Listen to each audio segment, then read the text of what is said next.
What the Falcons do, we rise up. Welcome to Rise Up Reaction, the show we talk all things Falcons, NFL, Georgia sports, and in general the sports news of the day. I'm your host, Dr. Lee Denning, the Golden Hard Doc and a lifelong sports fan.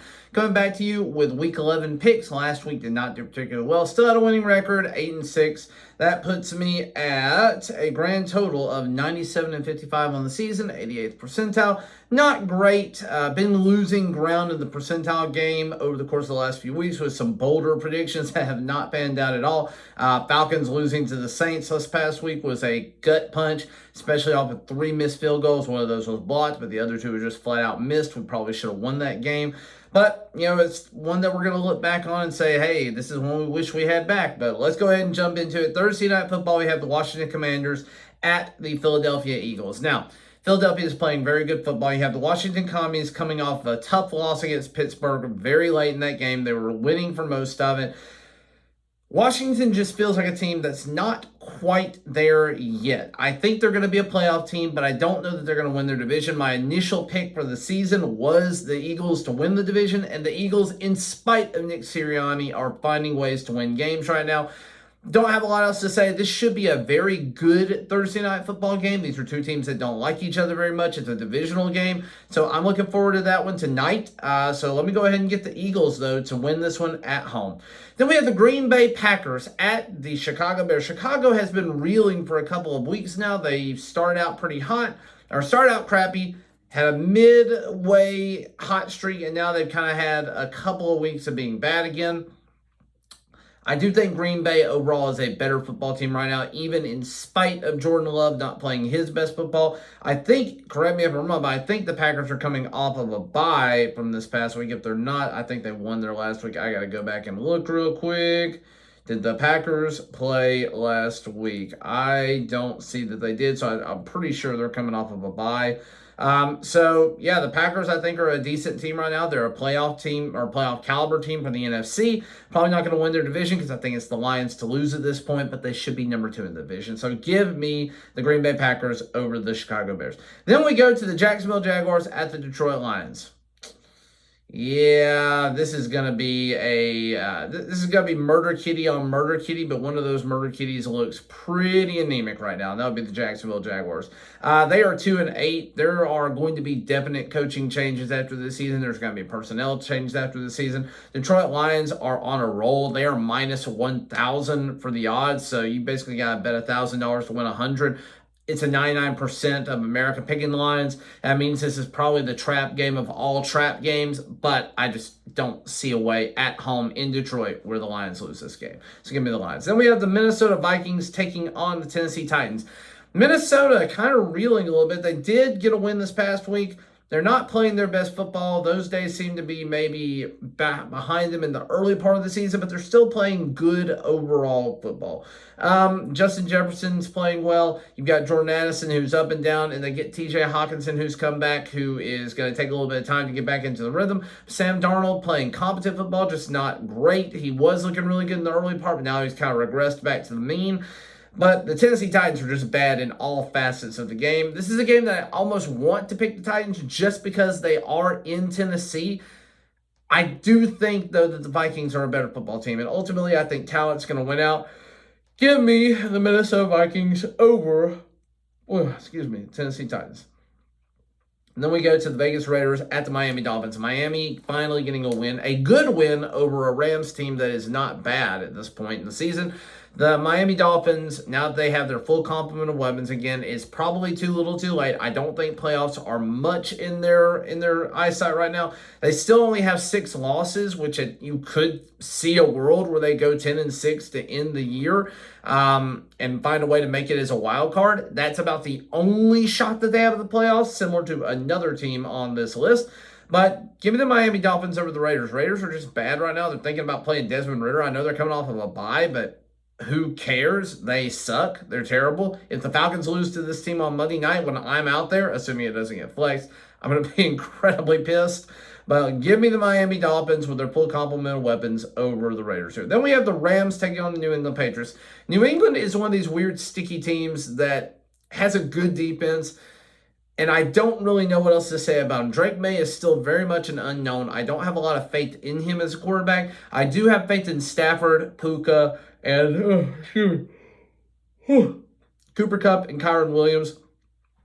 I do have faith that they will find a way to put it all together in Foxborough. It's going to be a little tougher because they're coming across the country. It'll be there 10 a.m. It really matters about that. So this is another game that I think can be a trap for the Rams. But if they have any hope of staying alive in their division for a playoff berth, they need to stay alive in this week in this game. This is a must-win for them to stay alive and competitive with teams like San Francisco and the Cardinals at this point.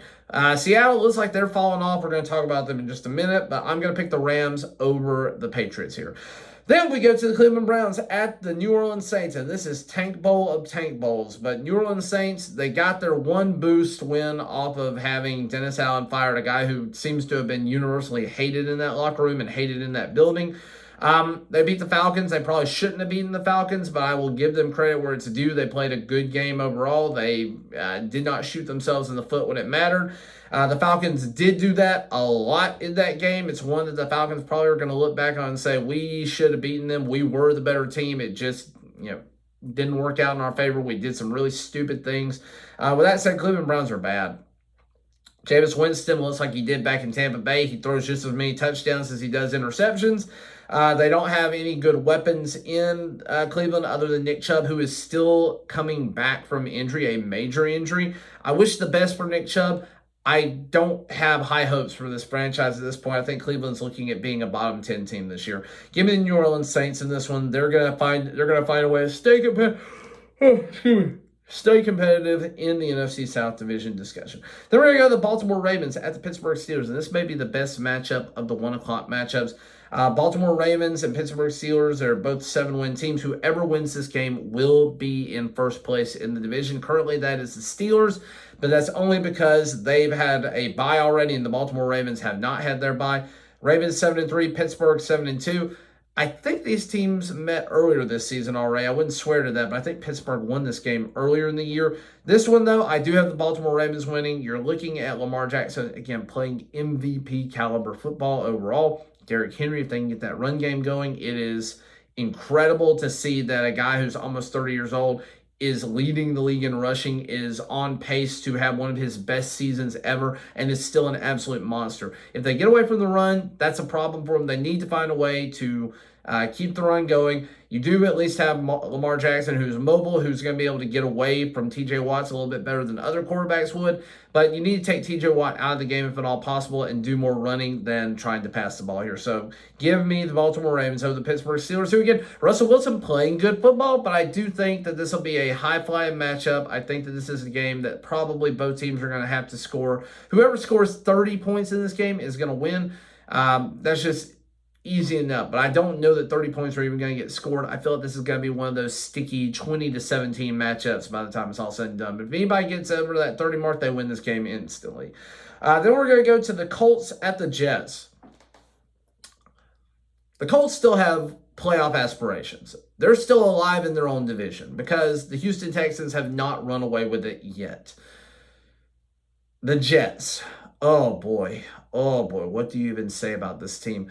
I thought that Aaron Rodgers going there and being healthy this year would be good. I thought that them being 7-10 last year with an injured Aaron Rodgers who didn't play for them, I thought that was going to be their low point. I thought Zach Wilson would, him getting 7 wins on that team, I thought that they were looking at least 10 or 11 wins with Aaron Rodgers, but it didn't happen. It hasn't mattered what they've done. They fired their coach. They've brought in wide receiver help. They have bumped up the offensive line. They've kept a good competitive defense. It doesn't matter. Something is not right with this team. There is some sort of problem with the culture. Devontae Adams noticed it almost immediately upon entering the building after his first loss with them. Noticed that there was something dysfunctional about the team, and he's been on winning and losing teams. There's just something not right in the Jets organization. I think they need a clean sweep from the top down. Get rid of your general manager. Get rid of the coaching staff. Start from scratch. Build it up over the next few years. But Aaron Rodgers, he's done. There's nothing redeeming at this point. They are not going to win that division. They're not even going to make the playoffs at this point. I think they are done. But I think the Colts are going to win this game as a result, even in New York. New York is the favorite here, but I think the Colts have something to play for. They've said Anthony Richardson is going to be their quarterback to start the rest of the season. Don't know that that's a great idea, but again, see what you've got in him. See what you spent your 4th overall pick on last year. But yeah, give me the Colts in this matchup. Then we go to the Falcons at the Denver Broncos for a 4 o'clock game in Denver.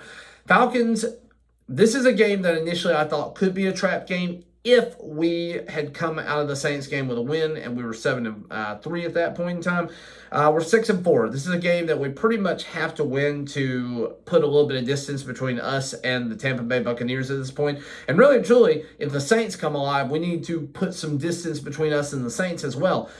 We still hold a lot of the tiebreakers. We're still expected to beat Carolina at the end of the season. But Carolina also getting a win. They're on bye this week, but they're getting a win as well. This is going to be a tough matchup in Denver. This is almost like playing the Saints a third time because Sean Payton knows this organization so well. This is a very different team than he has played, but he knows this organization, and he is a good, solid coach. Bo Nix is playing decent football. They should have beat the Chiefs this past week, and this game feels like it is a pivotal moment for both teams. Both of these teams have playoff aspirations right now. The Falcons need to play their best football in this coming game. They're going to be down some guys. I think Troy Anderson's going to be out for a little bit longer. Looks like he suffered another MCL sprain. And then you've got a few other guys that are down as well. But Denver, they're playing good defensive football. Their offense could be doing better. I think that Javonte Williams will have a field day running against this Falcons interior just because they have not looked good. But ultimately, I am going to pick my Dirty Birds here because I have to. We need to be 7-4 going into our bye week next week. So give me the Atlanta Falcons. Then we're going to go to the Seattle Seahawks at the San Francisco 49ers. Seahawks are kind of reeling overall here. They are 4-5, haven't won a game since they beat Atlanta. And you have the 49ers who've gotten their full complement of weapons back. They found a way to survive this past week against Tampa Bay. But ultimately, I think that they are going to continue to get better and better, and they are going to look like the team that we thought they were going to be at the beginning of the season. They should be the second best team in the division when it's all said and done. Give me the 49ers at home. Then we have what may be the best matchup of the week, and I don't know who the heck thought it was a good idea for this to be a 4:30 game. The Chiefs at the Buffalo Bills. Now, the Chiefs have looked very human. They just haven't made the mistake that's lost them a game so far. They've come close in at least 3 games to losing so far, and I think this is the one that puts a nail in the coffin. Buffalo all the way this time. Give me the Buffalo Bills over the Kansas City Chiefs. They get their first loss of the season in Buffalo, and this is a matchup that you could very easily see again in the postseason. But give me the Buffalo Bills winning at home in the regular season, and we'll see what happens to the Chiefs in the postseason. Then we go to the Bengals at the Chargers, and this is Sunday Night Football. Now, Chargers very much alive for playoffs at this point in time. They're 6-3 with a win this past week. The Bengals 4-6. I said this past week they probably have no playoff aspirations at this point. Technically, if they go 6 wins for the rest of the season, they could be. Again, very much a must-win. The nail is already halfway in the coffin for the Bengals. If they lose this one, it's fully in the coffin for the Bengals. They have no hope after this one. They're going to be in the same spot that I think the Jets are in right now if they lose this game. With that in mind, it is in Los Angeles, but I don't think the time difference is going to make that big of a deal here. I do think Cincinnati has a better complement of weapons. They played a good game against Baltimore this past week. They're coming off of 10 days of rest, having played on Thursday Night Football. I think that the Bengals are ultimately going to win this game. I think their talent is better. I think their defense could be a little bit of a liability. Give me Joe Burrow. Give me Jamar Chase. I think that they're going to find a way to win this game. Give me the Bengals here, keeping their playoff hopes alive for one more week. But again, another loss, probably a nail in the coffin.